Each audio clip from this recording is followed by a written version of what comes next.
পদে কৈছে বিষ্ণুৰ চৰণ স্মৰণত পৰে পুৰুষৰ লাভ নাই। পুৰুষ মানে ইয়াত কেৱল বাপ সমস্ত কোৱা নাই, আত্মাৰ কথা কৈছে, জীৱসমূহৰ কথা কৈছে। ইয়াত আই বাপ সমস্ত আছে। কি কৈছে?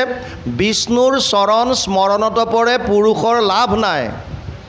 মানে মানুহৰ জন্ম পাই ইমান এটা দুৰ্লভ জন্ম পোৱাৰ পাছত আমাৰ লাভ এটাই আছে, য'ত বিষ্ণুৰ চৰণ আমি স্মৰণ কৰাটো।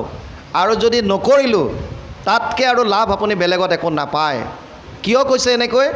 কাৰণ আটাইতকৈ যদি দেৱৰো দেৱ কোনোবা আছে সেইজনেই হৈছে ভগৱান কৃষ্ণ। আমাৰ মানুহৰ মনত এটা বৰ ভুল ধাৰণা থাকে দেৱ আৰু ইষ্টদেৱ বা আৰাধ্যৰ মাজত। দেৱ কাক কয় বুজক। আপোনাৰ জীৱনত যাৰ তিল মানুহ যদি অৱদান আছে সেইজন আপোনাৰ কাৰণে দেৱ হ'ব পাৰে। উদাহৰণ, মোৰ মাতৃৰ মোৰ জীৱনত অৱদান আছে, মাতৃ মোৰ কাৰণে দেৱতুল্য, সেইকাৰণে মাতৃ দেৱভৱ বুলি কয়।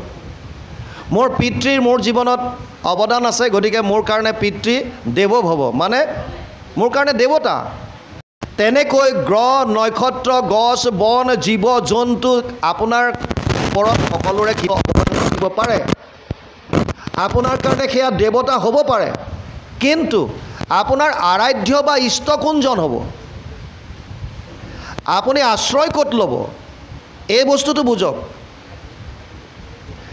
পিপলায়নে কৈছে ইয়াৰ কথা নৱসিদ্ধ সংবাদত, সৃষ্টি স্থিতি প্ৰলয়ৰ হেতু যিটো দেৱ পৰম ঈশ্বৰ তান্তবিনে নাহি কেৱ। যিজনৰ ওচৰত আমি আমাৰ যিজন ইষ্ট হ'ব, যাৰ ওচৰত আমি আশ্ৰয় ল'ম, সেইজন কেনেকুৱা হ'ব লাগিব? সৃষ্টি স্থিতি প্ৰলয়ৰ যিজন হেতু। এই কোটি কোটি ব্ৰহ্মাণ্ড যোনে সৃজন কৰিছে, যোনে পালন কৰিছে, যাৰ কটাক্ষত এই সমস্ত জগত তিলেকতে নাশ হয়, সেইজন ঈশ্বৰ, যাৰ ওপৰত আৰু কোনো নাই। সৃষ্টি স্থিতি প্ৰলয়ৰ হেতু যিটো দেৱ পৰম ঈশ্বৰ তান্তবিনে নাহি কেৱ। যিজনে আমাৰ মনৰ চাৰিওটা অৱস্থাত থাকে, সচেতন কৰা দেহ প্ৰাণ ইন্দ্ৰিয়ক, স্বপ্ন জাগৰণ যিটো গভীৰ নিদ্ৰাত সমাধিত সাক্ষী ৰূপে থাকন্ত সাক্ষাৎ, সচেতন কৰা দেহ প্ৰাণ ইন্দ্ৰিয়ক জীৱক ভুঞ্জান্ত নানাবিধ বিষয়ক। আমাৰ মনৰ চাৰিওটা অৱস্থাত যিজন অন্তৰ্যামী ৰূপে থাকে। কোন চাৰিটা অৱস্থা? প্ৰথমটো কৈছে জাগ্ৰত, বৰ্তমান যিটো আমাৰ এতিয়া শৰীৰটো সক্ৰিয় হৈ আছে, মন সক্ৰিয় হৈ আছে, এই অৱস্থাটোক জাগ্ৰত অৱস্থা বুলি কয়। আমি যেতিয়া ৰাতি শুই যাওঁ, শুই গ'লে শৰীৰটো যেতিয়া নিষ্ক্ৰিয় হয়, যদি মনটো সক্ৰিয় হৈ থাকে, তেতিয়া লিংগ দেহাৰ সহায়ত মনটোৱে বিভিন্ন স্থানত ভ্ৰমণ কৰি ফুৰে। তাৰমানে মনলৈ বিভিন্ন ভাৱ আহি থাকে, তেতিয়া সেইবিলাক আমি সপোন আকাৰত দেখা পাওঁ, সেইটো স্বপ্ন অৱস্থা বুলি কৈছে। তৃতীয়টো কৈছে গভীৰ নিদ্ৰা। আপুনি ৰাতি 10টা বজাত শুই গ'ল আৰু ৰাতিপুৱা 6টাত সাৰ পাই কৈছে কালি যি পৰিলোঁ আৰু 10টাত, ইমান ভাগৰ লাগি আছিলে মোৰ, মই ৰাতিপুৱা 6টাতহে সাৰ পাইছোঁ, গমেই নাপাওঁ ৰাতিটো। আচ্ছা, কেতিয়াবা ভাবি চাইছেনে আপুনি ৰাতি 10টাত শুলে আৰু ৰাতিপুৱা 6টাত সাৰ পাই কৈছে কালি যে 10টাত শুলোঁ, মই একদম গম নাপাওঁ নহয়, ৰাতিপুৱা 6টাতহে সাৰ পালোঁ। এতিয়া আপুনিতো শুই আছিল, আপুনি কেনেকৈ গম পালে যে আপুনি একো গম পোৱা নাই? হে, আপুনি কেনেকৈ গম পালে? আপুনিতো শুই আছিলে দুৰ্ঘোৰ নিদ্ৰাত। ৰাতিপুৱা আপুনিয়ে কৈছে কালি যি পৰিলোঁ আৰু ৰাতিপুৱা 6টাতহে সাৰ পাইছোঁ, মই ৰাতিটো গমেই নাপাওঁ। আৰে গম কেনেকৈ পালি তই? নাপাওঁ বুলি গম কেনেকৈ পালি? তাৰ মানে সেই অৱস্থাটো স্বপ্ন অৱস্থা হওক, গভীৰ নিদ্ৰা হওক, তেতিয়াও কোনোবা এজন অন্তৰ্যামী ৰূপে আছে। উপদ্ৰষ্টা অনুমন্তা চ ভৰ্তা ভোক্তা মহেশ্বৰ পৰমাত্মা ইতি চাপ্যুক্ত দেহে অস্মিন পুৰুষ পৰ। 13 অধ্যায় 12 নম্বৰ শ্লোক গীতা। অন্তৰ্যামী ৰূপে তেতিয়া যিজন হৃদয়ত থাকে।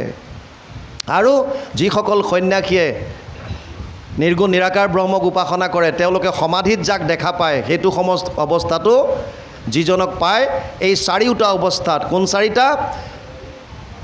জাগ্ৰত, স্বপ্ন, গভীৰ নিদ্ৰা আৰু সমাধিত। এই চাৰিটা অৱস্থাত যিজন থাকে, আৰু কোনজন ঈশ্বৰ, কোন আমাৰ আৰাধ্য? সচেতন কৰা দেহ প্ৰাণ ইন্দ্ৰিয়ক। কোন দেৱৰ ক্ষমতা আছে? তেওঁলোকে নিজেই প্ৰলয়ৰ সময়ত চব এৰিব লাগে, ব্ৰহ্মা পৰ্যন্ত নাশ হয়। কৃষ্ণ কৃষ্ণ যেবে এক শত হুৱে বৰিষ ব্ৰহ্মাৰ ব্ৰহ্মাকো কৰন্ত তেবে ঈশ্বৰে সংহাৰ। ব্ৰহ্মাও বাচি যাব নোৱাৰে, বাকী দেৱ দেৱতা কোন? আল্টিমেটলি কোনো ঈশ্বৰৰ বিনে কাৰো ক্ষমতাই নাই। এবাৰ দেৱতাসকলে অসুৰৰ লগত বিৰাট জিকি পেলাই গৈ নিজে মৌজ মস্তি কৰি আছে। তেনেকুৱাতে প্ৰভু ভগৱন্তই এটা বিৰাট যক্ষৰ আকাৰ, বিৰাট এটা বৃহৎ ৰূপ এটা লৈ তেওঁলোকৰ অলপ দূৰত থিয় হৈ গ'ল। ইন্দ্ৰই প্ৰথমতে অগ্নিক পঠিয়ালে, অগ্নিদেৱ যোৱাচোন এজন কোন সুধি আহা। অগ্নিদেৱ গৈ যোৱাৰ লগে লগে সুধিলে যে তুমি কোন? আৰু সেই যক্ষৰূপী ভগৱানে সুধিলে যে তুমি কোন? বোলে মই অগ্নি, কি কৰিব পাৰা? মোৰ ইমান শক্তি আছে যে মই গোটেই জগত জ্বলাই শেষ কৰি দিব পাৰোঁ বোলে, ইমান পাৱাৰ, ইমান শক্তি মোৰ। আচ্ছা, এই সাধাৰণ তৃণ এডাল দিছোঁ, বন এডাল, এডাল তুমি পুৰি দেখুওৱা। আৰু অগ্নিয়ে সমস্ত শক্তি প্ৰয়োগ কৰিলে, কিন্তু বনডাল, সাধাৰণ এডাল তৃণ পুৰিব নোৱাৰিলে। আৰু আহি ইন্দ্ৰক ক'লে যে দেৱৰাজ মই গম নাপালোঁ তেওঁ কোন। তেতিয়া ক'লে বায়ুক পঠিয়ালে, বায়ু তুমি যোৱা। আৰু বায়ু যোৱাৰ লগে লগে সুধিলে ভগৱন্তই তুমি কোন? মই বায়ু, কি কৰিব পাৰা? গোটেই জগত মই শুহি আনিব পাৰোঁ। আচ্ছা, ইমান শক্তি, এই বনডাল লৰাই দেখুৱাচোন তিলমান। আৰু সমস্ত শক্তি লগোৱাৰ পাছতো সামান্য এটুকুৰা বন লৰচৰ কৰিব নোৱাৰিলে। বায়ু আহি দেৱৰাজক ক'লে যে দেৱৰাজ মই গম নাপালোঁ তেওঁ কোন। দেৱতাসকলে ক'লে দেৱৰাজ ইন্দ্ৰ আপুনি নিজেই গৈ চাই আহক কোন এজন। আৰু ইন্দ্ৰ যেতিয়া গ'ল লগে লগে তেওঁ তাৰ পৰা অৰ্ধধাৰ হ'ল আৰু তেওঁৰ মায়াত এগৰাকী স্ত্ৰী ৰূপ ধাৰণ কৰি মায়া শক্তিটো ৰাখি থৈছে। দেৱৰাজক সুধিলে এতিয়া যে ইয়াত আছিলে এজন কোন? তেতিয়া ক'লে যে সেইজনেই হৈছে ব্ৰহ্ম। তোমালোকে ভাবিছিলা যে তোমালোকৰ শক্তিৰ কাৰণেহে তোমালোকে এই অসুৰ চসুৰৰ ওপৰত জয় কৰি আহিলা, আচলতে নিজস্ব তোমালোকৰ একোৱেই নাই। তাৰ মানে দেৱতাসকলকো যিজনে শক্তি দিয়ে, যিজনে প্ৰত্যেক জীৱক সচেতন কৰি ৰাখে, যিজনৰ কৃপাত আমি জীৱন্ত অৱস্থাত থাকিব পাৰিছোঁ, সেইজন ঈশ্বৰৰ ওচৰত শৰণ লোৱাৰ কথা কৈছে। আৰু প্ৰহ্লাদে কৈছে সেইজন বিষ্ণুৰ চৰণ স্মৰণত পৰে পুৰুষৰ লাভ নাই। বিফলে জনম যাব যদি আমি স্মৰণ নকৰোঁ। আৰু স্মৰণত উপায় এটাই, আপোনালোকে ভাল পাবলৈ অভ্যাস কৰক, কৃষ্ণৰ প্ৰতি প্ৰেম জগাওক, যিমান ভাল পাবলৈ শিকিব, তেওঁৰ লীলাবিলাক চাওক, যি ভাল পায়। বাল্যলীলা যদি ভাল পাইছে আপুনি সেইবিলাক মনলৈ আনক। যদি আপুনি কুৰুক্ষেত্ৰৰ যুদ্ধৰ কথা ভাল পাইছে সেয়া মনলৈ আনক। যোনটো ভাল পায় কেৱল ভাল পাবলৈ শিকক কৃষ্ণক। তাৰপাছত ইয়াত কৈছে সমস্তৰে প্ৰিয় সুহৃদয় আত্মা, জগতৰে পিতা মাতা, হেন জানি আন বিষয় এৰিয়া, হৃদয় হৰিক চিন্তা। ভগৱান কৃষ্ণ কেনেকুৱা? সমস্তৰে প্ৰিয় সুহৃদয় আত্মা, জগতৰে পিতা মাতা। পিতাহমস্য জগতো মাতা ধাতা পিতামহ, বেদ্যম পবিত্ৰ ওমকাৰ, ঋগ সাম যজুৰ এবচ। নৱম অধ্যায় 17 নম্বৰ শ্লোক গীতা। হে অৰ্জুন, ময়ে সমস্ত জীৱৰ পিতা, ময়ে মাতা, ময়ে পিতামহ, ময়ে প্ৰণৱ ওংকাৰ, ময়ে বেদ জ্ঞান, চব মই। অৰ্জুনক ইয়ালৈকে কৈছে মত্ত পৰতৰম নান্যত কিঞ্চিদস্তি ধনঞ্জয়, মই সৰ্বমিদম প্ৰতম সূত্ৰে মণিগণায়ব। সপ্তম অধ্যায় 7 নম্বৰ শ্লোক গীতা। হে অৰ্জুন, মোতকৈ শ্ৰেষ্ঠ আৰু কোনো নাই। মত্ত পৰতৰম নান্যত কিঞ্চিদস্তি ধনঞ্জয়, মোতকৈ শ্ৰেষ্ঠ আৰু কোনো নাই। যেনেকৈ এধাৰী মালাত এই সূতাডালত মণিবিলাক যেনেকৈ গুঠি থোৱা থাকে, ঠিক তেনেকৈ সমস্ত জীৱ মোৰ লগত এধাৰী মালাত গুঠি থোৱাৰ দৰে গুঠি থোৱা থাকে। আমি প্ৰসংগ কৰোঁতে যিটো আমাৰ বহাৰ যিটো আকাৰ, কৃষ্ণ কেতিয়াবা আপোনালোকে ভাবি চাইছেনে নাই? নামাচাৰ্যৰ দুকাষে দুজন পালি আৰু যিটো আকাৰত বহা হয়, এধাৰী এধাৰ মালাৰ দৰে হৈ থাকে। মালা, আৰু এই মালাডালৰে এটা চিম্বলিক এইটো দিছে। তেনেকৈ সমস্ত জীৱৰাশি ভগৱানৰ এধাৰী মালাৰ দৰে গুঠি থোৱা আছে, ভগৱানৰ লগত সম্পৰ্ক আছে সকলোৰে। সেইকাৰণে সেইজন ঈশ্বৰৰ ওচৰত শৰণ ল'বলৈ কৈছে। আৰু সেইজনৰ কাৰণে অৰ্জুনকো গৈ 700 শ্লোকৰ গীতা, 574টা শ্লোক ভগৱান কৃষ্ণই উপদেশ দিছে নিজে। 85টা শ্লোক অৰ্জুনে সুধিছে, সঞ্জয়ে কৈছে ধৃতৰাষ্ট্ৰক 40টা, আৰু এটা শ্লোক মাত্ৰ ধৃতৰাষ্ট্ৰই সঞ্জয়ক প্ৰশ্ন কৰিছে। 700 শ্লোকৰ ব্ৰেকআপ, এটা ধৃতৰাষ্ট্ৰ, 40টা সঞ্জয়, 85টা অৰ্জুনে কৈছে, আৰু 574টা শ্লোক ভগৱান কৃষ্ণই কৈছে 574টা শ্লোকৰ শেষত গৈ কি ক'লেগৈ সৰ্বগুহ্যতমম ভূয় শৃণুমে পৰমম বচ ইষ্টসীমে দৃঢ়মিতি তত বক্সামিতে হিতম অষ্টাদশ অধ্যায় 64 নম্বৰ শ্লোক গীতা হে অৰ্জুন তোক মই এতিয়া গোপনীয়ৰ পৰা গোপনীয় কথাটো কম শুন কাৰণ তই মোৰ অতি মৰমৰ ইষ্টসী কি ক'লে সব বাদ দি মোৰ ওচৰত সৰ্বধৰ্মান পৰিত্যাজ্য মাম একম শৰণম ব্ৰজ সব বাদ দি মোৰ ওচৰত কিন্তু এটা কথা বুজি লওক শৰণ বস্তুটো শৰণ আমাৰ যিটো অৰ্জুনে শৰণ লৈছিল এইবাৰ আমাৰ শ্ৰীমন্ত শংকৰদেৱ সংঘৰ যিখন ভক্তি সিন্ধু আমি তাত এভাগ লিখা দিয়া হৈছে গীতাৰ শৰণ এক আধ্যাত্মিক তত্ত্ব বিচাৰ বুলি পাইছে ভাৱ আমি তাত প্ৰতিপন্ন কৰিবলৈ এটা চেষ্টা কৰিছোঁ আমাৰ দৃষ্টিভংগীৰে যে অৰ্জুনে 3বাৰকৈ শৰণ ল'লে প্ৰথম শৰণ ল'লে কেতিয়া যুদ্ধৰ প্ৰাক মুহূৰ্তত দুৰ্যোধন আৰু অৰ্জুন দুইটা গৈছে আশ্ৰয় বিচাৰি মানে আপুনি যেতিয়া সহায় বিচাৰি গৈছে আল্টিমেটলি আপুনি আশ্ৰয় লৈছে তেওঁৰ ওচৰত কিন্তু এইটো কায়িক আশ্ৰয় হ'ল কেৱল ক'লে যে মোক তুমি সহায় কৰা তাৰ পাছত গীতা আৰম্ভ হ'ল দ্বিতীয় অধ্যায়ৰ 7 নম্বৰ শ্লোকত অৰ্জুনে পুনৰ শৰণ ল'লে কাৰ্পণ্য দোষ উপহৃত স্বভাৱ পৃষ্ণামি ত্বম ধৰ্ম সম্মূঢ় চেতা यद श्रेयस्यात निश्चित ब्रूहितन में शिष्यस्ते हम स्वाधिमाम तम प्रपन्नम তোমাৰ শৰণত আহিলোঁ তোমাৰ শিষ্য এতিয়া মোক উপদেশ দিয়া কিন্তু এইটো কেৱল বাণীৰ কিয় তাৰ পিছতে ক'লে যে মই যুদ্ধ নকৰোঁ যদি তুমি শৰণ লৈছা সাৰেণ্ডাৰ যেতিয়া হয় টোটেল সাৰেণ্ডাৰ হ'ব লাগে সম্পূৰ্ণ সমৰ্পণ হোৱাৰ পাছত আৰু তোমাৰ এইটো মই কৰিম মই তোমাৰ চৰণত শৰণ ল'লোঁ কিন্তু মই এইটো নকৰোঁ এইবিলাক নাচালে কিন্তু পৰন্তু এইবিলাক কাম নাই সমৰ্পণ যেতিয়া হ'লা সাৰেণ্ডাৰ যেতিয়া কৰিলা তোমাৰ কাম শেষ এতিয়া যিজন আশ্ৰয়দাতা সেইজনে ক'ব তেওঁৰ মতে চলিব লাগিব আৰু এইটো গৈ কেতিয়া কৰিছেগৈ যেতিয়া 66ত ক'লেগৈ অষ্টাদশ অধ্যায় সব বাদ দি মোৰ ওচৰত তাৰ পাছত শেষত যেতিয়া ক'লে তোৰ মনত আৰু সন্দেহ আছে নেকি তেতিয়া ক'লে নাই নষ্ট মহাস্মৃতিৰ লব্ধা তৎ প্ৰসাদত মই চ্যুত স্থিতোস্মি গত সন্দেহ কৰিষ্যে বচনম তব এতিয়া মই তোমাৰ মতে কাম কৰিম মানে টোটেল সাৰেণ্ডাৰ শেষত গৈ লৈছেগৈ বুজি পালে এতিয়া আমি যে শৰণ লওঁ আমাক যদিও আমি কোৱা হয় কায়ো মনোবাক্যে এটা বস্তু বুজি লওক ইন্দ্ৰিয়ানি পৰান্যাহুৰ ইন্দ্ৰিয়েভ্য পৰম মন মনসস্তু পৰ বুদ্ধে যে বুদ্ধে পৰসস্তু চ তৃতীয় অধ্যায় 42 নম্বৰ শ্লোক গীতা তাত কৈছে শৰীৰতকৈ বলৱান ইন্দ্ৰিয়তকৈ বলৱান মনৰ ওপৰত আছে বুদ্ধিৰ ওপৰত আছে আত্মা আকৌ আত্মাৰ ওপৰত আছে মায়াৰ ওপৰত আছে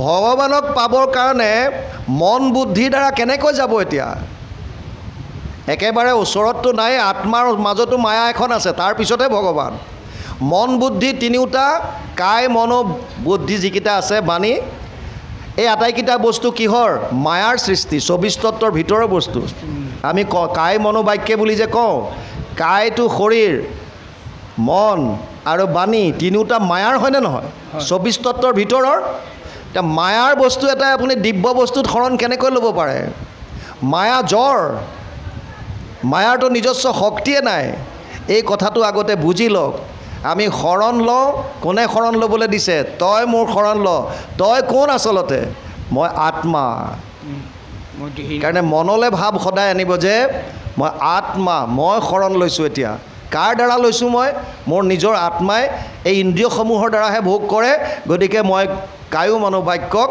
তোমাৰ চৰণত লগাই দিছোঁ এই ভাৱটো লৈ পেলাই যদি আপোনালোক শৰণ লয় তেতিয়াই আচল শৰণ হ'ব তেতিয়া টোটেল সাৰেণ্ডাৰ হ'ব কৃষ্ণ মইহে শৰণ লৈছোঁ মই বুলি কওঁতে শৰীৰটো নেকি শৰীৰটো মোৰ বস্তু মই আৰু মোৰ মাজত পাৰ্থক্য আছে 24 তত্ত্বৰ দ্বাৰা গঠিত এইটো জ্বৰ শৰীৰ আত্মাৰূপে মই আছোঁ ইয়াত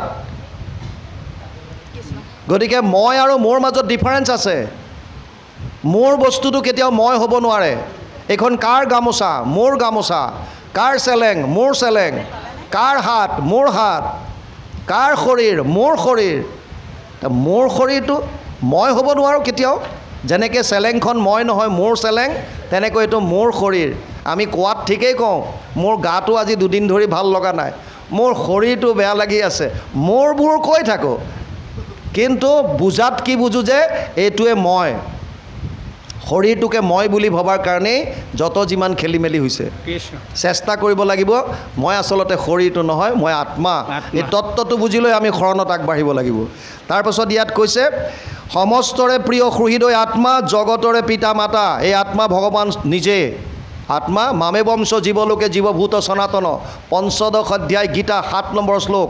অহম আত্মা গুদাকেশ সৰ্বভূতাশয় স্থিত, ১০ম অধ্যায় ২০ নম্বৰ শ্লোক গীতা। মই আত্মা, সমস্ত ভূতৰ হৃদয়ত মই বাস কৰিছোঁ। সেইকাৰণে ইয়াত কৈছে সমস্তৰে প্ৰিয় সুহৃদয় আত্মা, জগতৰে পিতা মাতা। ৯ম অধ্যায় ১৭ নম্বৰ শ্লোকত কৈছে যে ময়ে সকলোৰে পিতা, ময়ে মাতা, পিতামহ চব মই। তাৰপাছত কৈছে হেন জানি আন বিষয় এৰিয়া হৃদয়ে হৰিক চিন্তা। হেন জানি আন বিষয় এৰিয়া, বিষয় মানে 5টা জ্ঞানেন্দ্ৰিয়ৰ 5টা বিষয় আছে। ৰূপ, ৰস, গন্ধ, স্পৰ্শ আৰু শব্দ, এই 5টা হৈছে বিষয়। এইকেইটাই হৈছে মূল কালপ্ৰিত আমাক পাপ কৰ্ম কৰোৱাৰ, মূলতে এইটোৱেই। চাওক, চকুৱে প্ৰথমতে কিবা এটা দেখিলে। এজন মানুহ গৈ আছিল ৰাস্তাইদি, যাওঁতে ৰাস্তাৰ দাঁতিত এজোপা আম দেখিলে। এখন বাগিচা ধুনীয়াকৈ ভেটি থোৱা আছে, তাত আম দেখিলে ধুনীয়া। চকুটোৱে আমটো দেখি পেলাই, এতিয়া চকুৱেতো আমটো পাৰিব নোৱাৰে, গতিকে আল্টিমেটলি ভৰিকেইটাৰ সহায়ত আগবাঢ়ি গ'ল। ভৰিকেইটাটো ওচৰ পালেগৈ, এতিয়া ভৰিকেইটাইতো তাক ফৰ্মুটি মাৰিব নোৱাৰে, গতিকে হাতৰ সহায় ল'লে। হাতেৰে লাখুটি এডাল দি পেলাই আমটো পাৰিলে, হাতেৰে বুটলিও ল'লে, পিছে খাবতো সক্ষম নাই এতিয়া হাতৰ। এতিয়া হাতে কি কৰিলে, আনিলে ওচৰলৈ, ভাবিলে অকণ শুঙি চাওঁ কেনেকুৱা, নাকে গোন্ধটো লৈ ল'লে, বিৰাট ধুনীয়া মিঠা আছে। এতিয়া বেচেৰাই শুঙিহে থ'লে, খাবতো নোৱাৰে, মুখে খালে, সোৱাদটো পালে কোনে, জিভাই। গোল বস্তু ক'ললে পেটত। চকীদাৰে গম পালে, দেখিলে ক'ৰবাৰ পৰা, আচ্ছা ই মোৰ আম খালে। পিছফালৰ পৰা আহি মাৰিলে পিঠিত। একো পিঠিখনৰ কি দুখ আছিল, বেচেৰাই কোব খালে পিঠিত। কিন্তু আপোনালোকে যদি চাই, পিঠিত যদিও কোব খালে, চকু পানী ওলাইছে এইফালৰ পৰাই, মানে পানী কোনফালৰ পৰা ওলাল, এইফালে। দেখিছিলে কোনে, এইটোৱে ঘূৰি পকি তাতে আহিবগৈ, ঘূৰি পকি আল্টিমেটলি আহিবগৈ তাতে। গতিকে আল্টিমেটলি এতিয়া কৈছে বিষয়ৰ কামবিলাক বাদ দিয়া, বিষয়ৰ চিন্তা বাদ দি আমাৰ চিন্তা এটাই হ'ব লাগে যে যিজন ঈশ্বৰ হৃদয়ত বিৰাজমান হৈ আছে, আমি তেওঁক আৰাধনা কৰোঁ। আপুনি শাৰীৰিকভাৱে অসুস্থ হ'ব পাৰে, আপুনি অসুচিতাত ভুগিব পাৰে, আপুনি গুৰুগৃহত সোমাব নোৱাৰিব পাৰে। ভক্তি মাৰ্গত এটা আটাইতকৈ সুগম উপায় দিছে, সেইটো হৈছে মানসিক সেৱা। ইয়াতকৈ উত্তম ক'তো নাই, আপুনি যাব পৰা নাই। চাওক, সংসাৰৰ ক্ষেত্ৰত মানসিক চিন্তা কৰি থাকিলে আপুনি একো বস্তু নাপায়। আপুনি যদি শুই শুই ভাবি আছে যে মই ট্ৰেক্টৰখন লৈ পথাৰলৈ গৈছোঁ, হাল বাইছোঁ, এয়া মই কঠীয়া পেলালোঁ, মোৰ কঠীয়া ডাঙৰ হ'ল, মই ভুঁই ৰুলোঁ, এই পকিলে, মই ধান কাটি আনিলোঁ, ভাবি আছে শুই শুই। এই চোতালত বিৰাট ডাঙৰ ডাঙৰ মই মেজি বনাইছোঁ। বাহিৰত গৈ পেলাই যেতিয়া শোৱাৰ পৰা উঠি গৈ চাব যে একোতো নাই তাত। কিয়? কাৰণ ভাবিহে আছে মনত, তাৰ একোতো ফল নাপায়। কিন্তু ভক্তি মাৰ্গত ইয়াৰ টোটেলি বিপৰীত।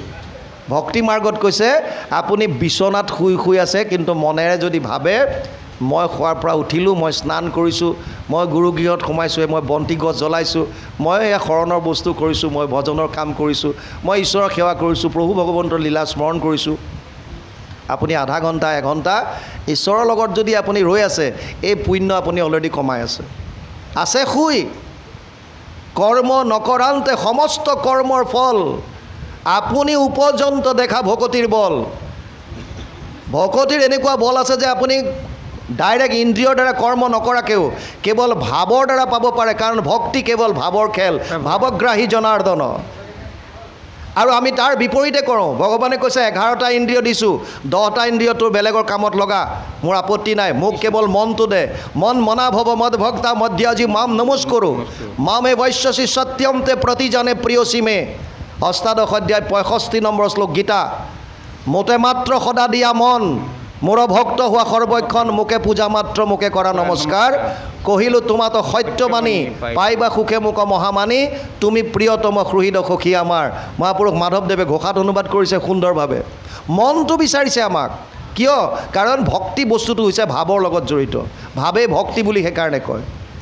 কিন্তু আমি এই বিষয়ে আমাক সুখ দিছে বুলি ভাবি আমি বিষয়ৰ কথা চিন্তা কৰোঁ। সেইকাৰণে প্ৰহ্লাদে দৈত্য শিশুক কৈছে বিষয়ৰ কথা বাদ দিয়া। আমাক যিটো আনন্দ লাগে এইটো বিষয়ত নাই। আমাক যিটো আনন্দ লাগে, আনন্দটো কেনেকুৱা হ'ব লাগে? মই যাতে সদায় পাওঁ, যিটো আনন্দ সকলোৰে কাৰণে সমান, সদায় একেই থাকিব, সেই আনন্দটো মই বিচাৰিছোঁ। কিন্তু বিষয়ৰ যিবিলাক বস্তু আছে, যিটো আপোনাৰ কাৰণে আনন্দ এইটো বেলেগৰ কাৰণে দুখো হ'ব পাৰে। এজন ৰোগী, তেওঁৰ অসুখ হৈছে, তেওঁৰ কাৰণে এইটো কষ্টকৰ কথা, কিন্তু ডাক্তৰ এজনে মনে মনে ভালো পাব পাৰে যে বেটা আহিছে আজি মোৰ ওচৰলৈ কাষ্টমাৰ বেছি। বুজি পাইছে নাই? বস্তুবিলাক তেনেকুৱা, যিটো আপোনাৰ কাৰণে বেয়া বেলেগ এজনৰ কাৰণে ভাল হ'ব পাৰে, বিষয়ৰ বস্তু। কিন্তু যিটো প্ৰকৃত আনন্দ এইটো সকলোৰে কাৰণে একেই, আৰু যাৰ কোনো ধৰণৰ ক্ষয় নাই। পাৰ্থ নৈব ইহনা অমূত্ৰ বিনাশস্তস্য বিদ্যতে নাহি কল্যাণকৃত কচ্ছিম দুৰ্গতিম তাত গচ্ছতি। 6ষ্ঠ অধ্যায় 40 নম্বৰ শ্লোক গীতা। তাত লিখিছে, হে অৰ্জুন, এই আনন্দৰ কোনোদিন ক্ষয় নহয়, তোমাৰ শৰীৰ পৰি যাব পাৰে। এইটো শৰীৰ নাশ হোৱাৰ পিছত যিটো শৰীৰ পাবা, আজি এইটো শৰীৰত যিমানলৈকে ভক্তি আগবঢ়ালা তাৰ পৰা আৰম্ভ হ'ব। কৃষ্ণ। গতিকে আল্টিমেটলি বিষয়ৰ আমাক ধান্দাটো এৰি পেলাই কেৱল ঈশ্বৰ চিন্তনত মন দিবলৈ কৈছে।